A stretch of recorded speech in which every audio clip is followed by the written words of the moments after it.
So China have created a drone. Well, actually, it's not a drone. It's a flying car. So it has a pilot in it, and they look very sexy, as we can see from this film. The question is, will these planes replace cars? And actually, will they replace planes?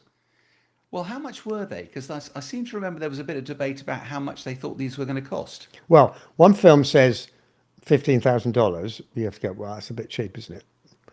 Another one, which I think we should believe, is anywhere between 180 and 250, $100,000. That sounds more like it, doesn't it? Yeah, I mean, it caught my eye because, like you, we've been around a few years, but this idea of flying cars isn't new. This one is new because it's on sort of a rotary action rather than a wing action. And when they advertised it saying $15,000, you walk that £12,000. I'll That have two. yeah, I'll have a couple of them. What I think is fascinating, it's one thing what technology can do. It's quite another whether you actually want to use it. Because if you have people driving or flying these things around and they hit each other, it's not like bumping into each other, pulling at the side of the road and calling the AA, is it?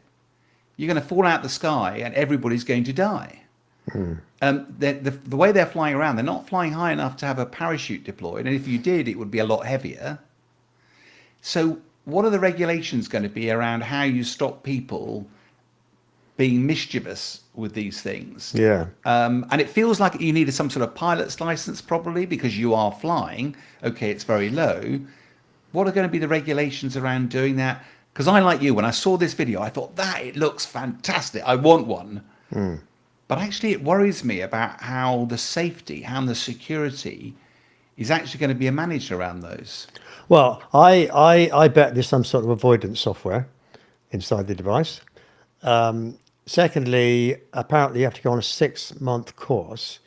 Now, I can almost guarantee you that the first 3 hours is how to fly the thing. The rest of it is about all the stuff you've described, and including navigation and so on. And all the things you've described, if you have helicopter lessons, which I have, they major on all of those things, for the same reasons, because you can easily, without realizing it, come across another device which Yeah, comes from the side or something. You don't see yeah, it. because it's also about. I think as soon as you go into the air domain, you will go out and drive your car in bad weather. You'll drive it in fog. You'll drive it at night. You'll drive it in heavy winds, and it'll just be a bit inconvenient. There are a whole different number of factors if you are in a car that's flying, particularly with those helicopter blades. How are they going to respond to hail? How are you going to be able to respond to high winds? Will you still be able to land it? You know, I just think there are so Yeah. many really interesting questions. You know what, Sean? You're talking like an old man.